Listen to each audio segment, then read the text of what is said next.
오늘 차를 타고 오면서 어떤 간증 설교를 들으면서 왔는데요. 새로운 사실을 발견하게 됐습니다.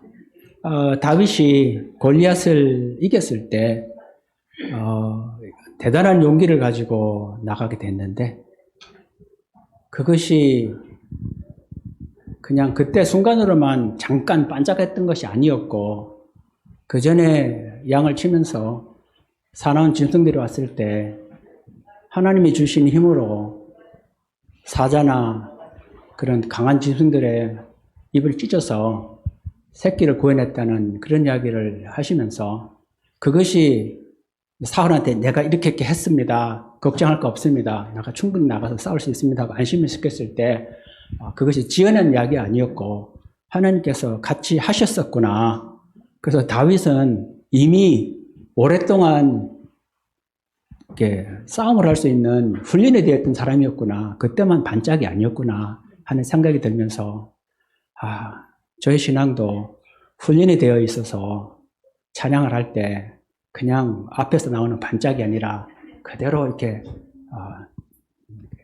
됐으면 좋겠다 하는 그런 느낌을 가졌습니다. 부족하지만 우리 마음을 모아서 하나님께 찬양드리며 기도하는 마음으로 찬양 같이 올려드리면 어떨까 생각합니다. 우리 첫 곡으로 찬송가 9주를 생각만 해도 좋습니다. 85장 같이 찬양 드리겠습니다.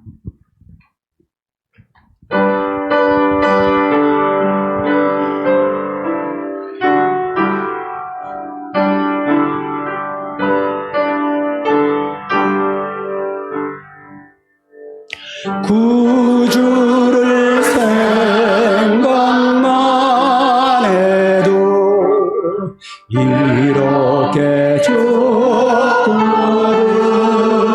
주 얼굴 배울 때야 얼마나 좋으랴. 만민의 구주 예수의 귀하신 이름은 천지에 있는 이름 중 비할 데 없도다. 참 회개하는 자에게 소망이 되시고 구하고 찾는 자에게 기쁨이 되신다.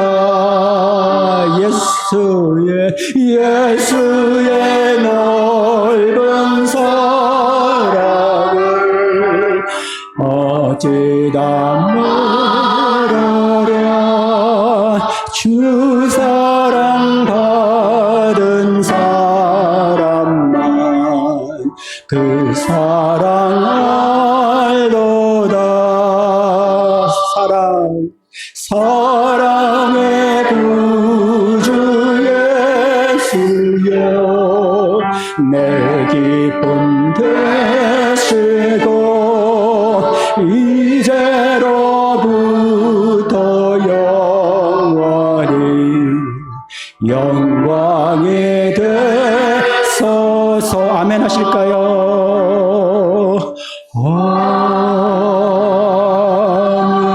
아멘.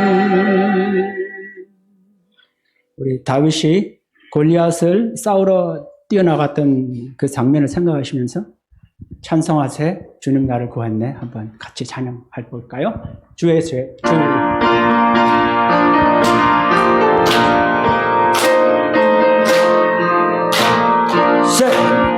우리를 죄에서 구하시려 주 예수 십자가 지셨으니 기쁘게 부르세 할렐루야.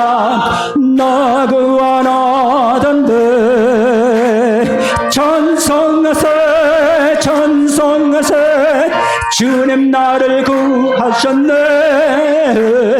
찬송하세 찬송하세 주가 구원하셨네. 우리를 주께서 구했으리. 이전에 행하던 악한 일과 주하고 더러운 모든 죄를 온전히 버렸네. 찬송하세 찬송하세 주는 나를 구하셨네. 찬송하세 찬송하세 주가 구원하셨네. 나 지금 죄에서 사함받아 거룩한 백성이 되었으니 이 육신 장막을 벗을 때도 겁날 것 없겠네. 찬송하세 찬송하세 주는 나를 구하셨네. 찬송하세 찬송하세 주가 구원하셨네. 우리가 이 세상 떠날 때에 예수의 손목을 굳게 잡고 영원히 즐거운 천국에서 주 함께 살겠네. 찬송하세 찬송하세 주는 나를 구하셨네. 찬송하세 찬송하세 주가 구원하셨네. 아멘. 할렐루야.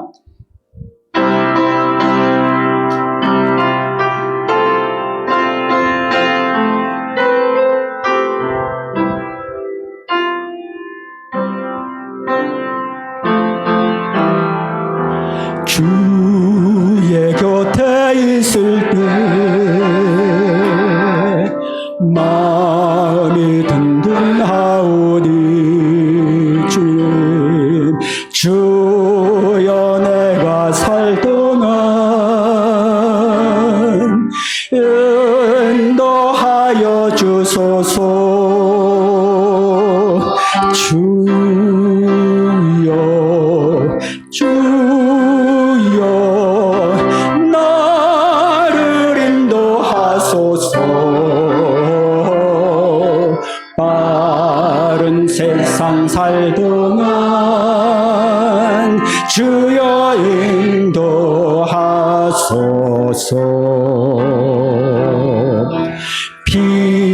피난처인 예수여 세상 물결 험할 때 크시는 해배 부서 나를 숨겨주소서. 주여 주여 나를 인도하소서. 빠른 세상 살 동안 주여 인도하소서. 세상 풍파 세상 풍파 지난 명랑한 그 나라와 넘어 눈물 없는 곳으로 들어가게 하소서. 주여 주여 나를 인도하소서. 빠른 세상 살 동안 주여 인도하소서.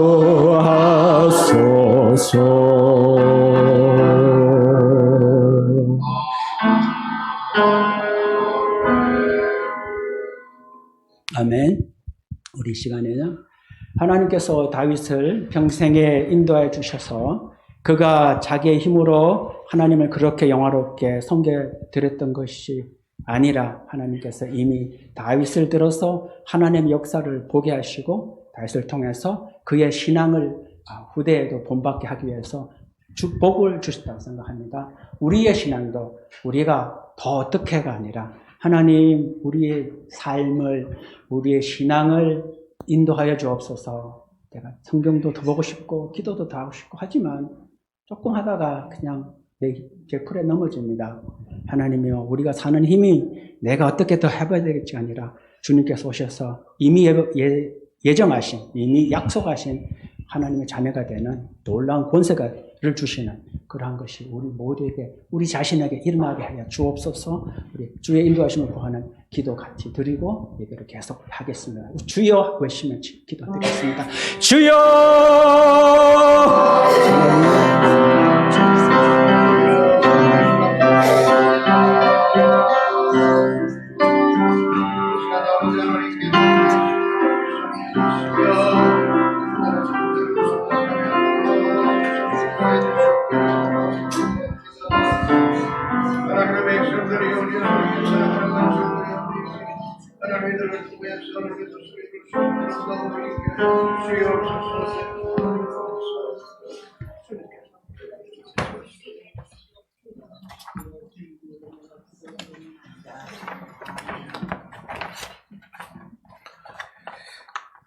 같이 기도하시겠습니다. 찬송과 존귀를 세세무궁토록 받으시기에 합당하신 하나님 아버지, 오늘 주일을 맞아 저희를 불러주시고 모여 예배드리게 하시니 영광 받아 주시옵소서. 지난 한 주간도 은혜 가운데 보호하여 주시고 여러 상황과 환경 속에서도 믿음으로 살고자 애쓰게 지켜주심을 감사드립니다. 그러나 아버지 기뻐하시는 뜻을 따라 살기보다는 현실에 더 마음을 쏟고 분주했음을 고백합니다. 삶 가운데 만나는 문제들과 육체의 안일함을 쫓아 세상과 타협하며 어제나 오늘이 늘 그 모습은 아니었나 돌아보며 회개합니다.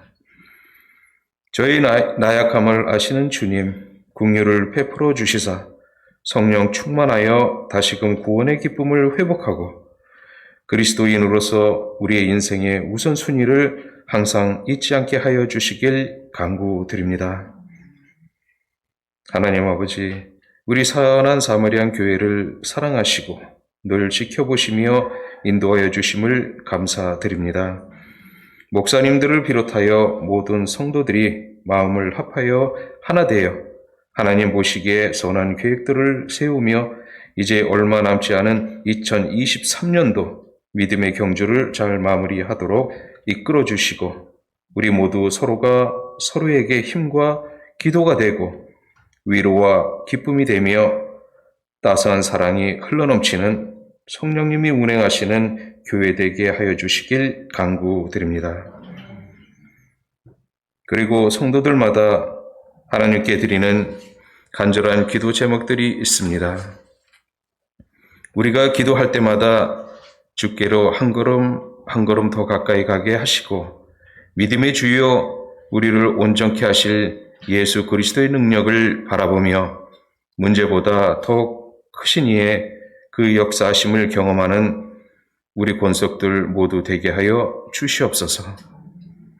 그리고 지금 우리 교회에 필요한 것들, 있어야 할 것을 먼저 아시는 주님, 때를 따라 좋은 것으로 채워주시는 그 은혜를 사모하며 아무것도 염려하지 말고 오직 모든 일에 기도와 간구로 너희 구할 것을 감사함으로 구하라 하신 말씀 의지합니다. 우리 자녀들로부터 섬기는 선교지와 과테말라에 세운 학교까지도 하나님의 뜻이 이루어지는 그날까지 오고 가며 또 기도로 물질로 후원하는 그 모든 일들 위해 오직 예수 그리고 오직 믿음으로 승리하게 하여 주시길 간구드립니다. 교회를 위해 그리고 예배를 위해 수고하는 손길들을 기억하시며 그들의 섬김과 헌신을 기뻐 받아주사 하나님의 뜻이 이 땅에 온전히 이루어지기 위해 하늘에 썩어지는 밀알들이 되게 하여 주실 줄 믿습니다. 강단에 세우신 목사님을 하나님 그 강한 팔을 펴사 늘 지켜주시고 말씀 선포하실 때에 저희는 아멘으로 화답하며 성령 충만하여 하늘 영광을 보는 그런 복된 시간들로 인도하여 주실 것을 간구하며 이 모든 말씀 우리를 죄에서 건져주신 예수 그리스도 그 귀하신 이름으로 기도드립니다. 아멘.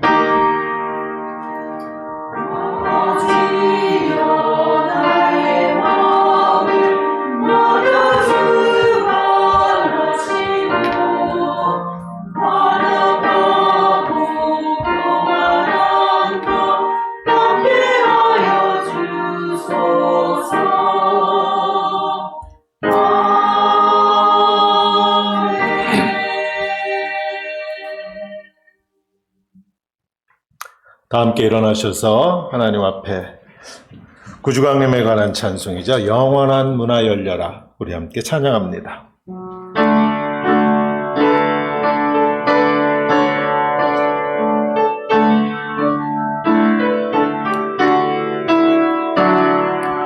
영원한 문화 열려라.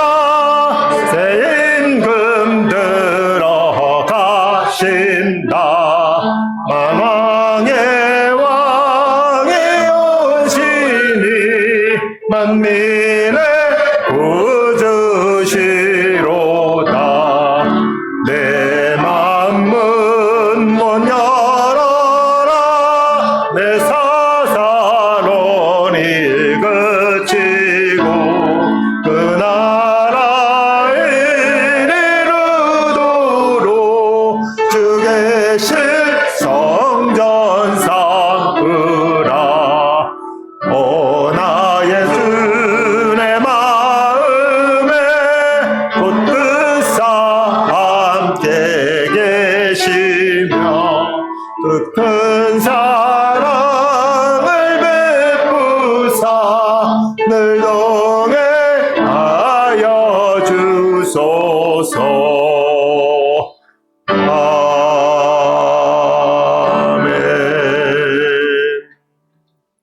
교독문 116번 구주강림 두 번째 말씀을 함께 교독하겠습니다. 이새의 줄기에서 한 싹이 나며 그 뿌리에서 한 가지가 나서 결실할 것이요 여호와의 영 곧 지혜와 총명의 영이요 도약과 재능의 영이요 지식과 여호와를 경외하는 영이 강림하시리니 그가 여호와를 경외함으로 즐거움을 삼을 것이며 그의 눈에 보이는 대로 심판하지 아니하며 그의 귀에 들리는 대로 판단하지 아니하며 공의로 가난한 자들을 심판하며 정직한 세상에 겸손한 자를 판단할 것입니다. 그의 입에 막대기로 세상을 치며 그의 입술의 기운으로 악인을 죽일 것이며 공의로 거리를 삼으며 성실로 그의 몸의 띠를 삼으리라. 그때에 이리가 어린 양과 함께 살며 표범이 어린 염소와 함께 누우며 송아지와 어린 사자가 살진 짐승이 함께 있어 어린 아이에게 끌리며 암소와 곰이 함께 먹으며 그것들의 새끼가 함께 엎드리며 사자가 소처럼 풀을 먹을 것이며 젖 먹는 아이가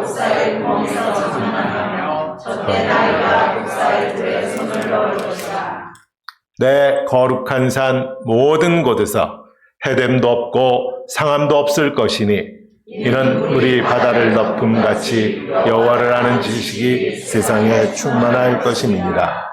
그날에 이새의 뿌리에서 한 싹이 나서 만민의 기치로 설 것이요 열방이 그에게로 돌아오리니 그가 거한 곳이 영화로우리라. 아멘. 사도신경으로 우리가 한 가족임을 주님 앞에 고백합니다.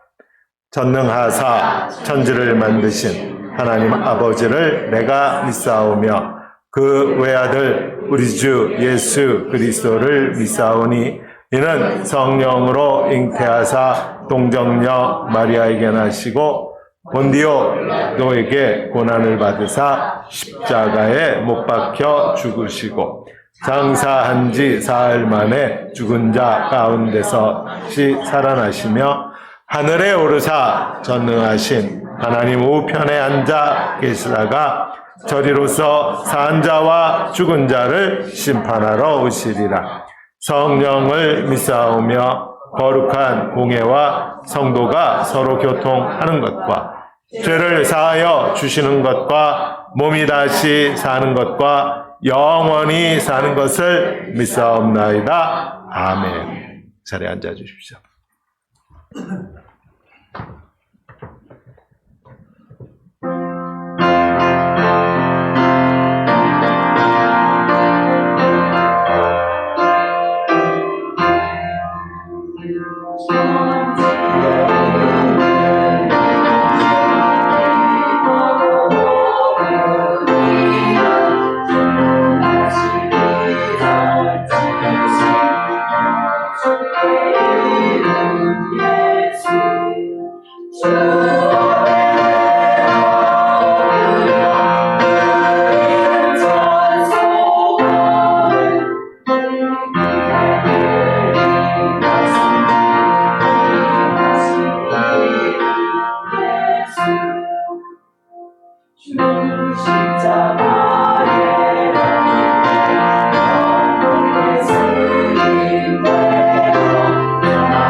아멘. 기도하겠습니다. 사랑하시는 주님 감사합니다. 천지에 있는 이름 중 그 이름 하나만을 높이며 그 이름 하나만을 가슴에 담기를 소망하며 주님 이 예배의 자리에 섭니다. 나오는 심령마다 오직 그 이름만이 그 심령에서 활활 타오르는 역사가 있도록 주님 긍휼을 베풀어 주시옵소서. 그렇습니다. 주님, 세상에 내가 섬길 다른 이름은 없습니다. 그 이름 앞에 무릎 꿇어 싸우니 무릎 꿇은 심령마다 예수의 영이 다스리게 하시고 그렇게 하나님 앞에 드리는 복된 예배요 예물 되게 하여 주옵소서. 우리의 고백을 받으시기를 기뻐하시는 주님 예수님 이름으로 기도합니다. 아멘. 아멘. 교회 소식을 몇 가지 나눕니다. 먼저 최영우 형제님이 돌아왔습니다. 어디 계십니까? 일어나야지.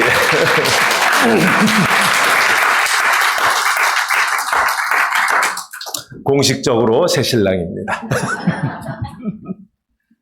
정린 성도님, 공항에서 여기까지 오시느라고 아침부터 수고하셨습니다.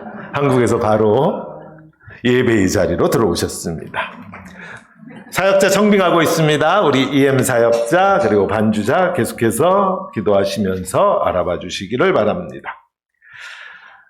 한미학교 1월 9일 날 있을 입학식을 위해서 기도해 주시고 또한 이를 위하여 단기 선교팀이 출발합니다. 현재 12명이 구성되어 있고 이들을 위하여 기도하시면서 또한 안경을 구입해야 합니다. 안경사역이라는 이름으로 특별 헌금해 주시기를 또한 부탁드립니다. 지난 1년 동안 우리 김영숙 전도사님이 주관하신 보아케기 열심히 하셨죠. 믿었는지 믿지 않으셨는지 모르겠지만 12월 31일 밤 주일 예배에서 시상식이 있습니다. 기대하셔도 좋습니다. 성탄절과 송구영신 예배가 금년에는 이 주일이에요, 다. 24일이 주일입니다. 그래서 친교 식사 후에 특별 행사, 크리스마스 이브 행사를 갖습니다. 다음 주에 우리 셀별로 식사할 터인데 다음 주는 특별한 내용이 없고 셀별로 성탄절 특별 순서를 위하여 우리 셀은 무엇을 하면 좋을까 고민하며 준비해 주시면 되겠습니다. 12월 31일도 주일입니다. 송구영신 예배가 저녁 때 계획되어 있는데 이 시간은 주로 하나님께서 금년에 베풀어 주신 은혜를 간증하는 시간이 될 것입니다. 하나님께서 베풀어 주신 은혜가 나는 정말 금년에 아무것도 없다라고 하시는 분은 아무 말씀 안 하고 계셔도 괜찮습니다. 그러나 하나님께서 금년에 나에게 우리 가정에 베풀어 주신 은혜가 너무나도 큽니다라고 고백하시는 분들은 누구나 참여하시고 하나님의 은혜를 나눠주셔서 우리가 함께 하나님의 영광을 노래하는 복된 자리가 되도록 그렇게 함께 만드는 그러한 시간이 되기를 소원합니다. 앞에 포인세티아 장식했는데 원하시는 분들은 더 장식하셔도 괜찮습니다. 제가 빠뜨린 거 없죠. 혹 새로 오신 분 계시면 오늘 목회자들하고 같이 식사하면서 함께 은혜 나누면 감사하겠습니다. 오늘 하나님의 말씀입니다. 계속해서 요한계시록 설교하고 있는데 요한계시록 2장 1절에서 7절까지의 말씀 제가 읽겠습니다. 설레는 마음이라고 하는 제목으로 오늘 하나님 말씀 전합니다. 에베소 교회의 사자에게 편지하라. 오른손에 있는 7뼈를 붙잡고 7 금 촛대 사이를 거니시는 이가 이르시되 내가 너의 행위와 수고와 너의 인내를 알고 또 악한 자들을 용납하지 아니한 것을 알고 자칭 사도라 되 아니한 자를 시험하여 그의 거짓된 것을 내가 드러낸 것을 알고 또 내가 참고 내 이름을 위하여 견딘 것을 알고 게으르지 아니한 것을 아노라. 그러나 너를 책망할 것이 있나니 너의 처음 사랑을 버렸느니라. 그러므로 어디서 떨어졌는지를 생각하고 회개하여 처음 행위를 가지라. 만일 그리하지 아니하고 회개하지 아니하면 내가 내게 가서 네 촛대를 그 자리에서 옮기리라. 오직 내게 이것이 있으니 내가 니골라당의 행위를 미워하는도다. 나도 이것을 미워하노라. 귀 있는 자는 성령이 교회들에게 하시는 말씀을 들을지어다. 이기는 그에게는 내가 하나님의 낙원에 있는 생명나무의 열매를 주어 먹게 하리라. 아멘. 생명나무의 열매, 그러면 또 엉뚱한 거 생각하지 마세요. 뭐예요? 이 나무예요, 이 나무? 십자가예요. 생명은 오직 십자가로부터입니다. 생명나무의 열매를 주어 먹게 할 것이다. 아멘. 자, 앞에 1장 19절 말씀에 따르면 사도 요한은 모두 3가지의 내용을 기록하라라고 그렇게 주님으로부터 명령을 받으셨어요. 19절. 그러므로 내가 본 것과 지금 있는 일과 장차 될 일을 기록하라. 이렇게 3가지를 기록하라고 주님이 말씀하셨어요. 내가 본 것을 기록하라. 뭘 봤어요? 1장에서 뭘 받았어요? 환상 중에 주님의 모습을 봤습니다. 촛대 사이에 거니시는 그분, 인자 같은 일을 보았죠. 발에 끌리는 옷을 입고 계셨고 금띠를 띠고 계셨고 머리와 털은 희기가 양털 같다 그랬고 눈은 불꽃과 같다 그랬어요. 그리고 중요한 게 뭐예요? 오른손에는 뭘 들고 있었다? 7별. 이 땅의 교회를 의미한다 그랬어요. 그래서 그 부분은 이미 1장에서 다 기록했습니다. 이제 두 번째로 기록해야 되는 것이죠. 지금 있는 일들을 기록하라 그랬어요. 오늘 우리가 읽은 본문으로부터 시작해서 5장까지 지금 있는 일, 즉 사도 요한이 주님으로부터 환상 가운데 말씀을 받던 그 당시에 있었던 일들을 기록하고 있는데 그 중에서도 특별히 그 당시 교회 가운데 일어나고 있는 일들을 2장에서 5장까지 지금 기록하고 있는 것이에요. 주님은 소아시아에 있는 7교회, 사도 요한이 목회하던 교회들로 추정되는 그 7교회, 그 교회들 안에 당시에 일어나고 있는 일들을 기록하게 하심으로써 앞으로 이 땅에 존재하는 모든 교회들에게 들려주시고 싶으신 그 말씀을 하고 계신 거예요. 따라서 여기 7교회 하시는 말씀은 오늘 교회, 즉 우리들에게 주시는 말씀입니다. 오늘 본문 말씀으로 들어가기 전에 먼저 이 7교회에 주시는 말씀이 어떤 구조로 쓰여졌는지 전체를 이렇게 좀 위에서 내려다보면 참 재밌어요. 7개의 말씀인데요. 이게 구조가 똑같습니다. 하늘에서 보면은 아파트 건물이 아무리 많아도 우리가 알죠? 그 안에 들어가면 다 똑같아. 구조가 다 똑같아. 7교회에 보내는 편지인데 구조가 다 똑같아요. 맨 처음에는 이렇게 시작해요. 내가 너희를 안다. 이렇게 시작합니다. 7교회 모두에게 말씀하셨어요. 내가 너희를 안다. 오늘 제가 2절 읽으면서 2절 3절 읽으면서 안다라고 하는 지금 생략되어 있는 동사를 다 갖다 붙였죠. 내가 너의 행위와 수고와 내 인내를 알고 또한 또 악한 자들을 용납하지 아니한 것을 알고 자칭 사도라 되 사도가 아닌 자들을 시험하여 그의 거짓된 것을 내가 드러낸 것도 알고 참고 내 이름을 위하여 견딘 것도 알고 게으르지 아니한 것도 알고 주님은 안다라고 하는 말씀을 반복해서 하세요. 근데 이게 에베소 교회만이 아니고 모든 교회, 7교회 다 똑같이 그렇게 말씀하셨어요. 다행스럽지 않으세요? 이 말씀이 누구에게 주시는 말씀이라고요? 우리에게. 세상은 알아주지 않아. 세상은 나에게 관심이 없어서 내가 그런 일을 하는지 몰라. 세상 누구도 모를 줄 알았는데 주님은 그렇게 말씀하세요. 내가 안다. 이걸로 충분하지 않습니까? 이거면 된 거 아니에요? 세상은 알아주지 않아도 세상 그 누구도 알아주지 않는다고 해도 우리의 머리털까지 세시는 그분께서 우리를 눈동자처럼 지키신다고 약속하시는 그분께서 우리의 수고와 우리의 눈물과 우리의 인내를 알고 계시는 것만으로 이미 충분한 줄로 믿습니다. 아멘. 자, 칭찬만 하시는 것은 아니에요. 이 구조를 보니까 책망도 하셨죠. 오늘 4절엔 그러나 너를 책망할 것이 있나니 너의 처음 사랑을 버렸느니라 그러셨어요. 자, 그렇게 책망하시고 나면 이제 마지막으로 격려의 말씀도 해주시는데 이것도 7교회에 다 똑같아요. 귀 있는 자는 성령이 교회들에게 하시는 말씀을 들을지어다. 귀 있는 자는 들으랍니다. 그 다음에 또 이기는 자에게는 이것도 반복해서 7번 등장해요. 오늘 에베소에는 이기는 그에게는 내가 하나님의 낙원에 있는 생명나무의 열매, 십자가, 영생을 그에게 허락할 것이다 라고 그렇게 약속하십니다. 보세요. 귀 있는 자는 들어라. 이기는 자에게는 이렇게 하시겠다. 이것도 마지막 부분에 7교회의 공통으로 나타나는 그러한 구조입니다. 그러니까 위에서 내려다보면 다 똑같아요. 다 똑같은 연립주택이에요. 서론이 있어요. 안다. 중간에 있어요. 책망하시는 말씀. 마지막에 격려하시는 말씀. 자, 근데 이러한 구조로 되어 있는 말씀은 오늘 사실 우리가 읽은 에베소, 뒤에서 볼 버가모, 두아디라 이런 세 교회는 이 구조를 가지고 있고요. 다른 네 교회는 조금 다르더라고요.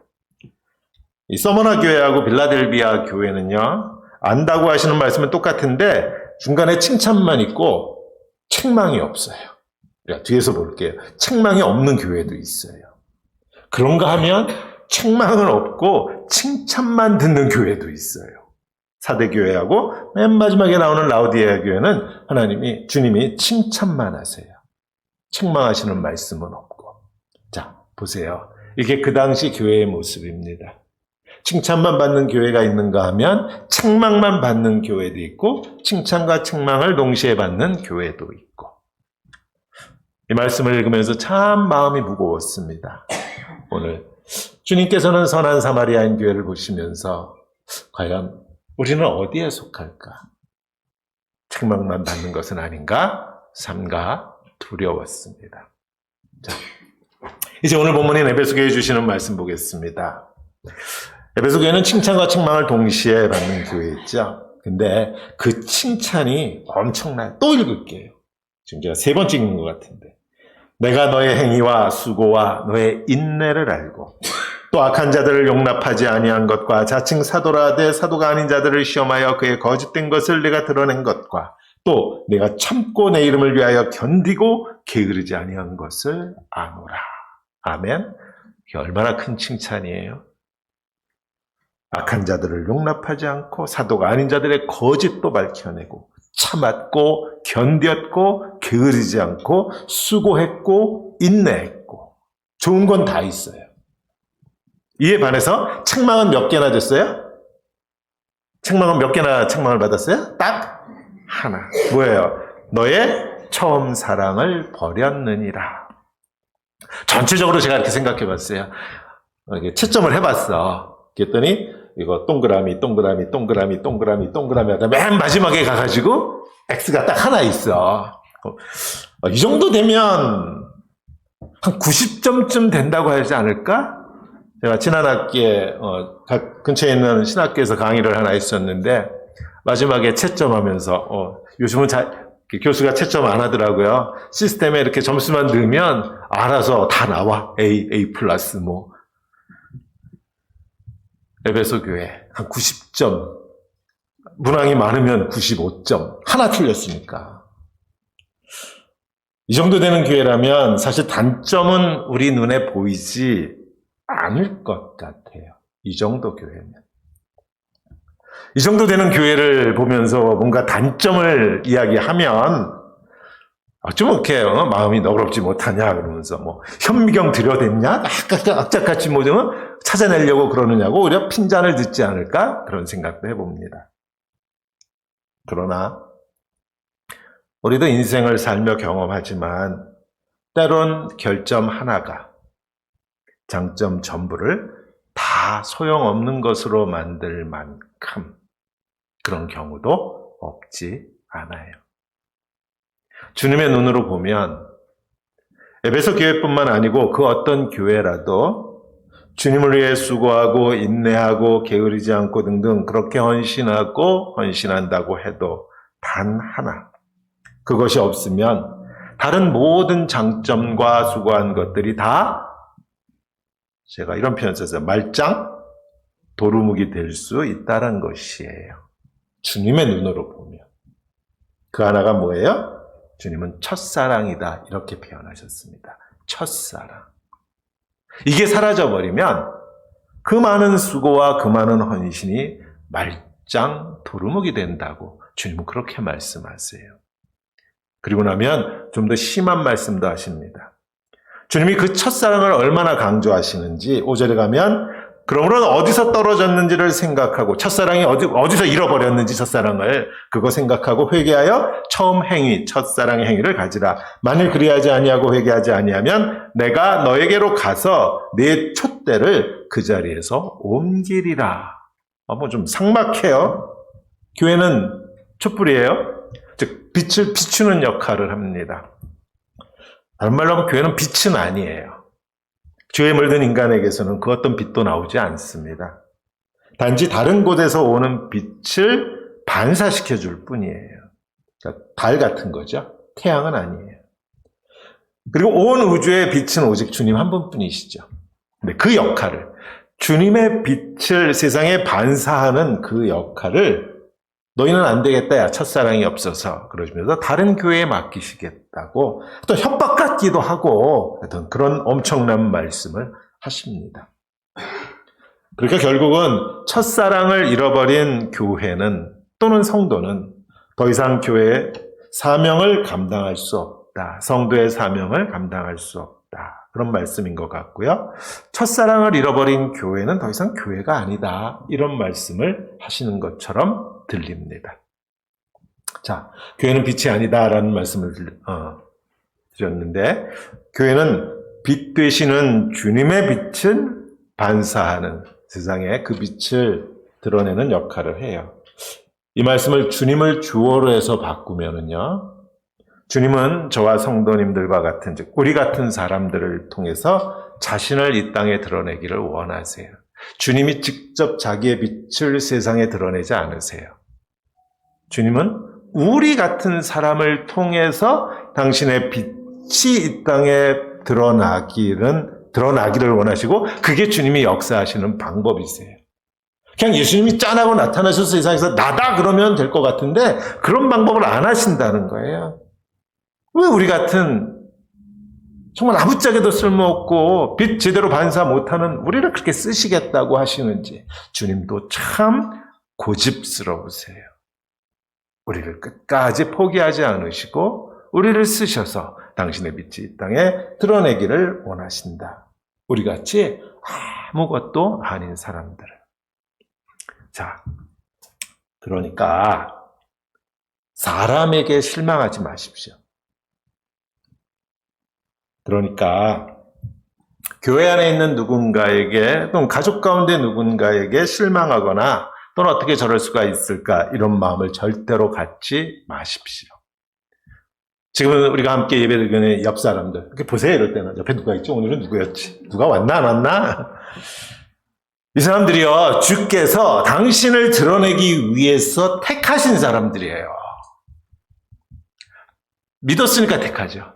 주님이 믿고 택하신 사람들이 내가 지금 같이 예배드리는 사람들이에요. 근데 내가 어떻게 이 사람들에게 실망을 할 수 있겠어요? 주님이 택하고 주님이 믿고 계시는데. 만약에 내가 누군가를 실망하고 어떻게 저런 사람을 하나님이 택하셨지라고 혹시라도 그런 마음이 무의식 가운데라도 있다면 내가 주님보다 더 좋은 눈을 가지고 있다라고 하나님 앞에 교만 떨고 있는 것이죠. 주님은 우리를 택하셨습니다. 자, 주님께서 왜 이렇게 첫사랑을 강조하시는지 조금 더 볼게요. 5절 말씀해 보니까 어디서 떨어졌는지를 생각하고 회개하여 처음 행위를 가지라. 처음 행위, 즉 첫사랑의 행위. 주님을 향했던 아주 순수했던 그 사랑의 행위들이죠. 그것을 가지라, 회복하라. 그러니까 내가 기억한다라는 것이잖아요. 주님이 그리워하는 것은 기억하고 있기 때문이죠. 주님께서 우리의 그 첫사랑의 행위들을 기억하고 계신답니다. 주님 앞에서 교회에 안다고 하셨는데 그 안다는 말씀이 그렇다면 에베소 교회가 정말 열심으로 헌신하고 수고하고 게으르지 않고 그렇게 열심을 내고는 있는데 그 행위가 첫사랑의 순수함의 행위가 아니라는 것도 알고 계신다는 뜻이 되죠. 아마도 세상 사람들은요, 이 당시 에베소 교회를 보면서 그렇게 말했을 것입니다. 야, 세상에 어떻게 저런 교회가 다 있니? 야, 세상에 에베소 교회만한 교회가 없을 거야 라고 칭찬했을 거예요. 사실 에베소 교회의 역사는 화려합니다.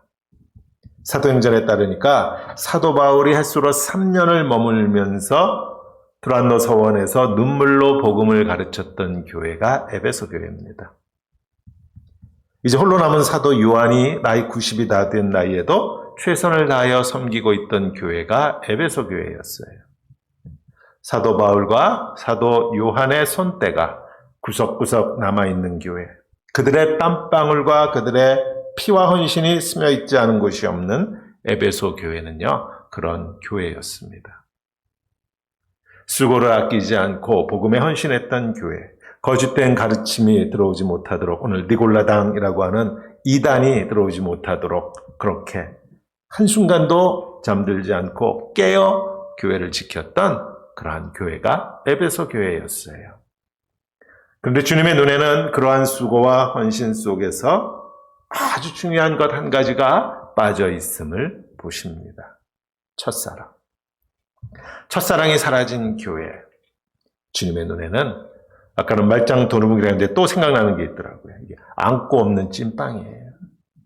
안고 없는 찐빵이에요. 첫사랑이 없으면. 겉모습은 교회가 맞아. 다른 어떤 교회보다도 교회 같아. 근데 주님의 눈에는 가장 중요한 게 없네. 가장 중요한 게 없네. 마치 예수님의 제자들처럼 성전 좀 보세요. 이 화려한 돌들 좀 보세요. 주님이 뭐라 그러셨어요? 돌 위에 돌 하나 남지 않고 다 무너지리라. 왜? 가장 중요한 게 빠졌어. 성전에서 가장 중요한 게 뭐겠어요? 하나님의 임재, 하나님이 그 안에 안 계신다라고 주님은 말씀하셨던 거예요. 교회는 교회인데 가장 중요한 게 빠졌어. 뭔데요? 그랬더니 첫사랑이라고 주님은 그렇게 말씀하십니다. 참 아찔한 얘기예요. 너를 책망할 것이 있나니 너의 처음 사랑을 버렸노라. 현기증 나는 말씀입니다. 왜 그런가 하면 이 말씀 앞에서 우리는 아주 고통스러운 질문을 해야 하기 때문에 그래요. 첫사랑이 쏙 빠진 에베소 교회의 수고와 헌신은 그렇다면 그 속에 뭐가 있었던 거지? 이 질문을 안 할 수가 없잖아요.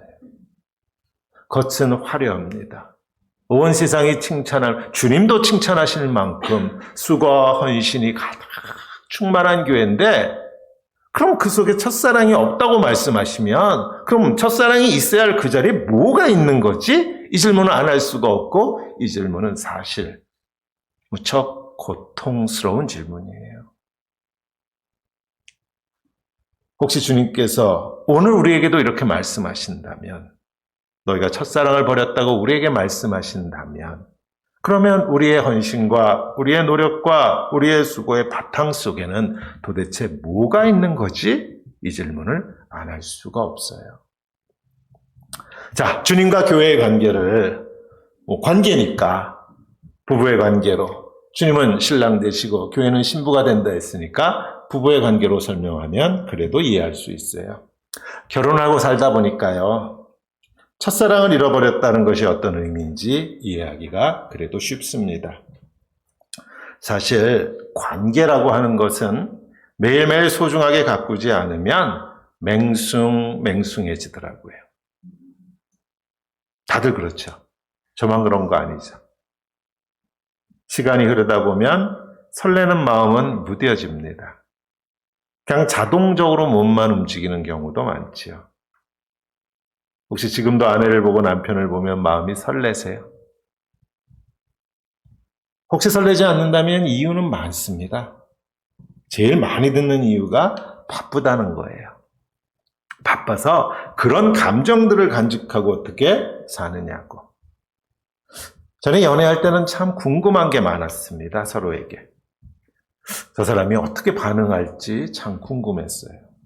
근데 시간이 흐르면서 결혼하고 나서 애를 낳고 키우면서 더 이상 궁금해하지 않습니다. 다 안다고 생각합니다. 궁금하지 않으니까 설렐 이유가 없습니다. 분명한 사실은요, 다들 열심히는 삽니다. 그래서 좋은 집에서 좋은 것 먹으면서 아이들 좋은 대학 보내고 하면서 열심히는 삽니다. 만 가지를 하면서 열심히 살아요. 투잡, 드리잡 뛰면서 열심히 삽니다. 그렇게 열심히 일해서 가족을 부양하면서 살고, 그러면 다른 모든 것들이 다 용서되는 것처럼 그렇게 알고 삽니다. 사실 우리가 다 자기 자신을 속이면서 사는 거예요. 그렇게 오해하는 남편들 많더라고요. 열심히는 살았는데 나중에 아내도 자녀도 남편을 떠나는 그러한 가정들 많이 보았습니다. 우리는 그런 식으로 하나님을 섬기기도 해요.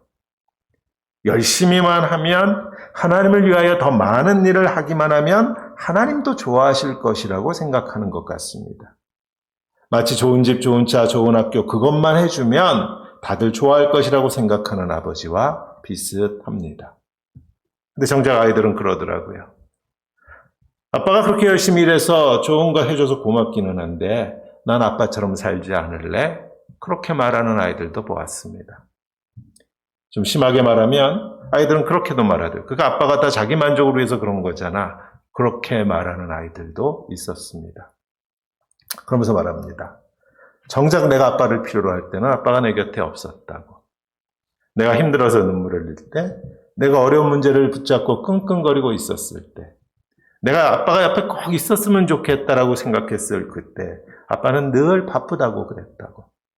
그럴 때마다 난 우리 집보다는 좀 못 살지만 자기 아빠랑 그런 시간을 보내는 아이들이 부러워서 속으로 울었다고 아이들은 그렇게 이야기합니다. 사단은 우리를 자꾸 속입니다. 뭔가를 열심히 하고 있으면, 뭔가를 많이만 하면 그게 좋은 거라고. 열심히만 하면 다 용서될 거라고. 그러니 몸이 부서지도록 하나님을 위하여 헌신하라고. 그러면 하나님도 좋아할 것이라고. 시간이 지나서 아이가 결혼을 하고 아이를 낳습니다. 이번에는 그 아들이 뭐가 그렇게 바쁜지 용돈은 보내줍니다. 그러나 1년 가야 콧배기 한 번 보기가 어렵습니다. 왜 오지 않느냐고 물으면 아버지랑 똑같이 대답합니다. 바쁘다고. 아빠가 바빴듯 이번에는 아들이 바쁩니다. 다들 열심히 삽니다. 아버지도 열심히 살았고 지금 아들도 열심히 삽니다. 그 결과는 관계는 점점 멀어져 갑니다. 하나님을 위해서 열심을 냈는데 하나님은 그러십니다. 네가 너무 멀리 있다고. 사랑은 뭔가를 많이 해주는 것이 아니라 그 사랑을 간직하는 것, 첫사랑을 간직하는 것, 그래서 마음이 설레는 것, 그것이 사랑이라고 주님은 오늘 우리에게 가르치세요. 첫사랑을 회복하라. 그래서 같이 있고 싶은 거예요. 반드시 많은 시간을 같이 있어야 할 필요는 없지만 같이 있고 싶은 그 마음. 연애할 때는 서로 같이 있고 싶어서 그렇게 안달을 하다가 왜 결혼만 하고 나면 같이 있는 게 그렇게도 힘이 드는지요.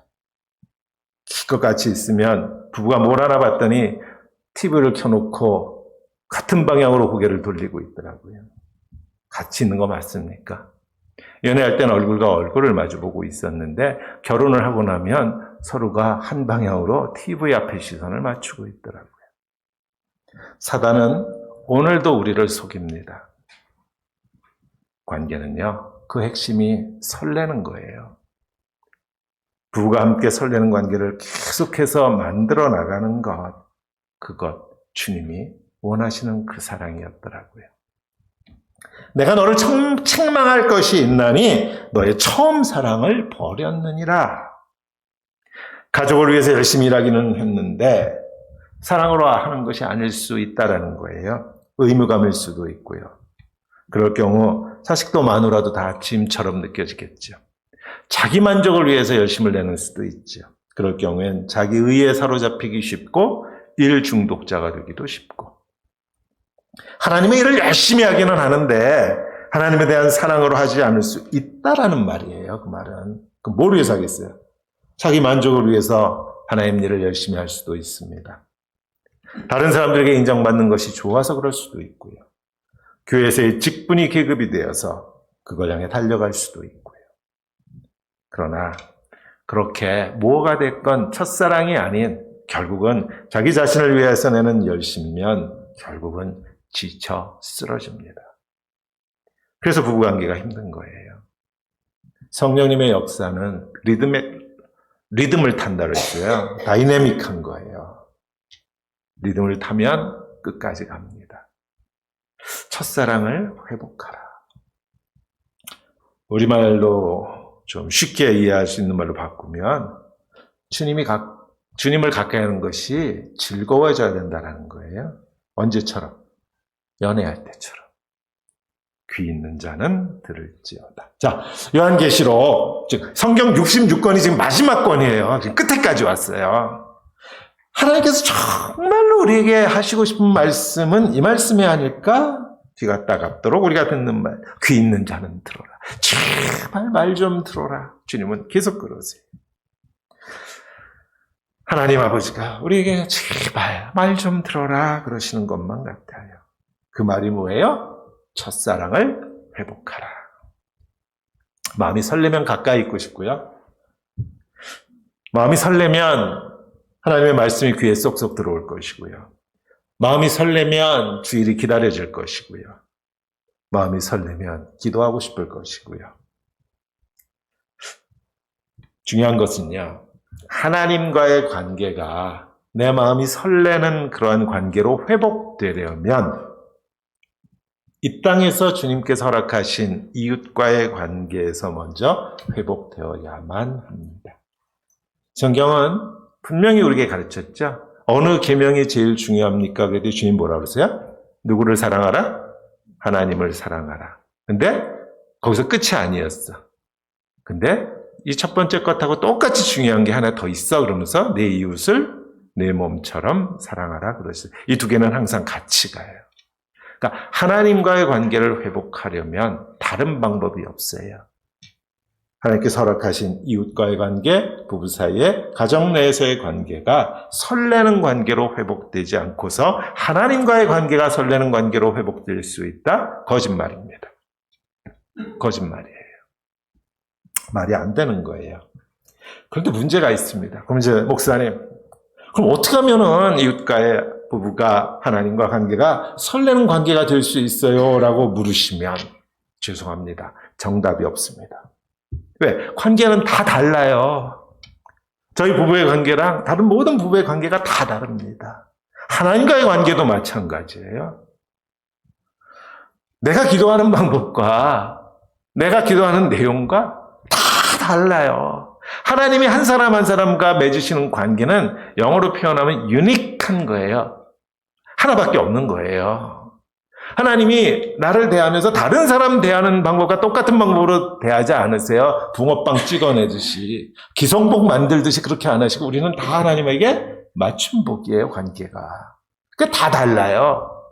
그러니까 어떻게 설명할 방법은 없어요. 이 말씀을 곰곰이 한 달 정도 지금 묵상한 것 같은데 관계니까 관계가 어떻게 첫사랑을 회복할 수 있을까 고민하는데 새벽에 그런 말씀을 주시더라고요. 지난 한 달에 2023년을 돌아봅니다. 저는 의도하지 않았는데 분명히 제가 말한 말 한마디로 인해서 우리 힘들었던 성도님들 계셨을 거예요. 제가 했던 어떤 행동으로 인해서 마음에 좀 부담스럽고 힘든 시간을 겪으신 성도님들 계셨을 것입니다. 저는 확신해요. 제가 누군가를 분명히 힘들게 했다면 저는 그 사람을 힘들게 할 의도는 없었습니다. 어떤 의도를 가지고 누군가를 힘들게 하려고 어떤 말을 한 적 없고요. 어떤 행동을 한 적은 분명히 없습니다. 그렇게 묵상하다 보니까 저도 힘든 시간이 있었습니다. 누군가의 말 한마디로 인해서 가슴이 아픈 적도 있었고 누군가의 행동으로 인해서 어렵고 힘든 시간도 있었습니다. 근데 나는 그렇게 생각했던 것 같아요. 저 사람이 나를 힘들게 하려고 의도적으로 저러는 것처럼. 이율배반이라고 그러죠. 나는 누군가를 힘들게 했어도 나는 의도한 게 아닌데 누군가가 나를 힘들게 한 건 저건 의도가 있는 거야 라고 우리는 이런 식으로 생각하는 것 같아요. 그래서 관계가 힘들어집니다. 우리가 다 부족하고요. 우리가 아직도 다 죄에 물들어 있어서 그 모든 상황을 다 컨트롤하지 못합니다. 사실 내가 한 말이나 행동 때문에 누가 힘들어하는지조차 모르고 지나갈 때도 많죠. 2023년을 마감하며 우리의 관계 속에 첫사랑을 회복하기 위하여 우리에게 요구되는 것이 있습니다. 다른 사람들의 마음속도 나와 같다라고 하는 것을 용납해야 합니다. 내가 의도가 없었듯 저 사람도 어떤 의도를 가지고 나를 힘들게 한 건 아닐 것이다 라고 하는 그것을 우리는 서로에게 이해하고 받아주는 것으로부터 우리의 첫사랑은 회복되는 것이 시작될 것이다. 그런 묵상을 했습니다. 2023년을 마감하며 주님의 이름으로 성도님들에게 담임 목사로서 명합니다. 혹 누군가로 인해서 말 한마디나 행동에 의해서 힘들었다면 가서 손을 잡으십시오. 내가 좀 힘들었었는데 오해해서 미안해. 나를 힘들게 할 의도가 없었을 텐데 괜히 나 혼자 그런 것 같아. 라고 말씀하시고 손을 꼭 잡으십시오. 기도만 하지 마십시오. 그리스도인에게 가장 치명적인 약점이 그거예요. 기도했으니까. 아니에요. 성경은 우리에게 분명히 가르칩니다. 기도하고 나면 어떻게 하라고요? 행동하라고 가르칩니다. 2버릇 가진 자는 1벌을 나눠주라고 세례요한은 분명히 그렇게 가르쳤죠. 2023년 하나님이 우리에게 주셨던 그 아름다운 책의 마지막 부분에서 우리는 하나님이 기뻐하시는 것으로 채우면서 새로운 24년을 맞이할 수 있기를 원합니다. 아멘. 20년 목회하면서 강단에서 처음으로 성도님들에게 주님의 명령을 전합니다. 손을 잡으시고 미안하다 말씀하시고 새롭게 함께 이 걸음을 걷자고 주님 앞에 약속하십시오. 자, 행동은 나중에 하고 이 시간에 우리가 같이 기도할 수 있기 원합니다. 그래요, 하나님. 분명히 나는 그 누구도 아프게 하고 싶은 의도 없었어요. 그 누구도 나로 인하여서 힘들게 하고자 할 생각 없었습니다. 내가 힘들었던 그 시간, 그 사람도 분명히 나를 힘들게 하려고 했던 것은 아닐 것입니다. 우리가 너무 부족해서 그 상황을 다 컨트롤할 수가 없어서 아프고 힘든 시간 지나갔습니다. 그러나 하나님, 이렇게 하나님이 새롭게 주시는 24년을 맞이할 수 없습니다. 짚고 넘어가겠습니다. 손을 잡겠습니다. 용기를 낼 수 있도록 내 마음을 다스려 주시옵소서. 주님의 명령에 순종할 수 있도록 주님 역사하여 주시옵소서. 다 같이 자기 귀에만 들릴 만한 목소리로 기도하겠습니다. 사랑하시는 주님, 이렇게 23년을 마감합니다. 이렇게 23년을 마감합니다. 첫사랑, 마음이 설레기를 소원하며 주님 23년을 마감합니다. 그렇습니다. 나는 누구도 마음 아프게 할 생각이 없었습니다. 저 사람도 그랬을 것입니다. 저 사람도 내 마음을 아프게 하려고 했던 것은 아니었을 것입니다. 우리가 다 이야기하겠습니다. 하나님을 모르는 사이에 서로가 서로를 믿는다. 하나님, 우리에게 손을 잡을 수 있는 힘을 주셔서 우리가 손을 잡을 수 있는 힘을 주셔서 우리의 관계가 설레는 관계로 만들 수 있도록 주님 도와주시옵소서. 주님,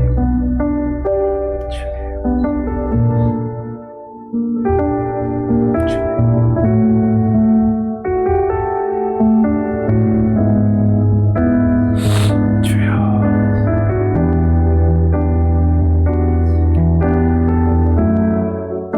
사랑하시는 주님, 감사합니다. 주님 앞에 분명하게 말씀드릴 수 있습니다. 누군가 나로 인해 힘들었다면 주님 정말이지 저는 그럴 의도는 없었습니다. 하나님, 이제 내 마음에 무거운 짐을 내려놓으려고 합니다. 누군가에 인하여 아팠던 그 마음과 힘들었던 그 시간, 그도 분명히 나를 그렇게 아프게 하고 힘들게 하려고 그런 의도는 없었을 것입니다. 단지 우리가 다 부족해서, 우리가 다 연약해서 그 상황을 다 통제할 수 없어서 아프고 힘든 시간을 겪었습니다. 그러나 주님은 우리에게 첫사랑을 회복할 수 있는 믿음과 능력을 주시는 분인 줄을 믿고 이 시간 주님 앞에 기도합니다. 용납하게 하옵소서.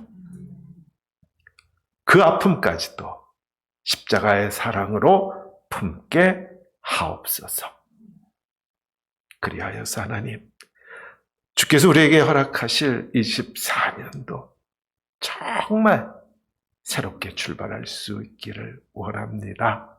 우리로 손을 잡게 하시고 함께 이 길을 내어 드릴 수 있는 용기 허락해 주시옵소서. 주님의 명을 받았습니다. 우리로 순종할 수 있게 하시고 주님의 말씀에 순종한 삶의 복이 어떤 것인지 우리가 금년을 마감하는 시간에 함께 나눌 수 있도록 주님 또한 그 회복과 영광의 시간도 허락하여 주옵소서. 감사하옵고 예수님 이름으로 기도합니다. 아멘. 아멘. 다 같이 일어나셔서 우리 마지막 찬송 하나님 앞에 올려드립니다.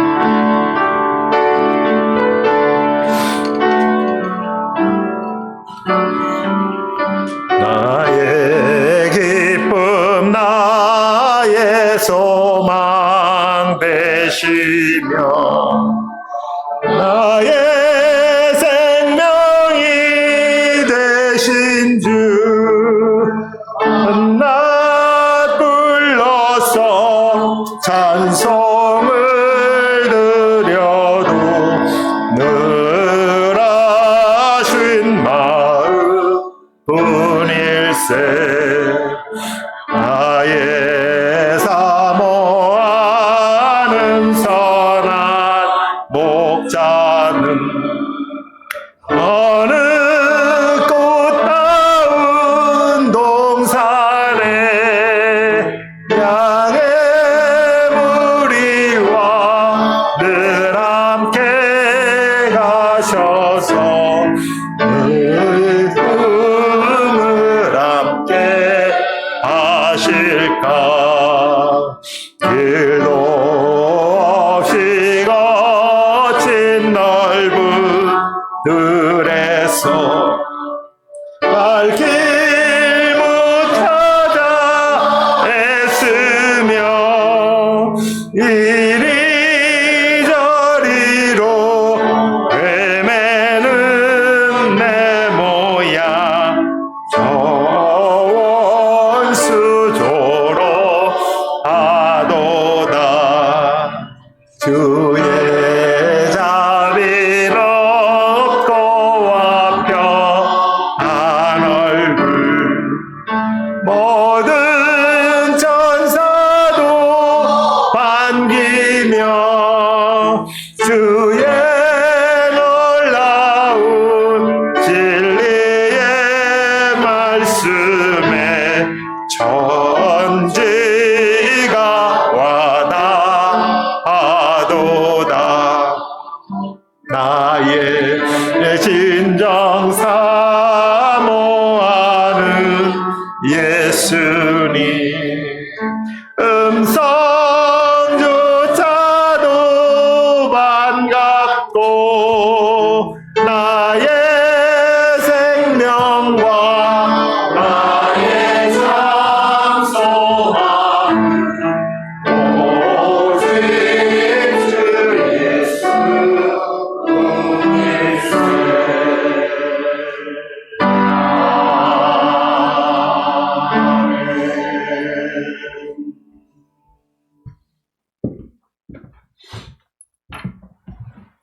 지금은 우리 주 예수 그리스도의 그 크신 사랑과 하나님 아버지의 놀라운 그 은혜와 성령님의 내주 위로하심과 축복하심의 역사가 그리스도께서 베풀어 주신 그 사랑을 마음에 품은 자들의 삶으로 살아가기를 마음에 다짐하며 감사하는 주의 사랑하는 모든 성도들 머리 위에 이제로부터 영원토록 함께 계시를 주야다. 아멘.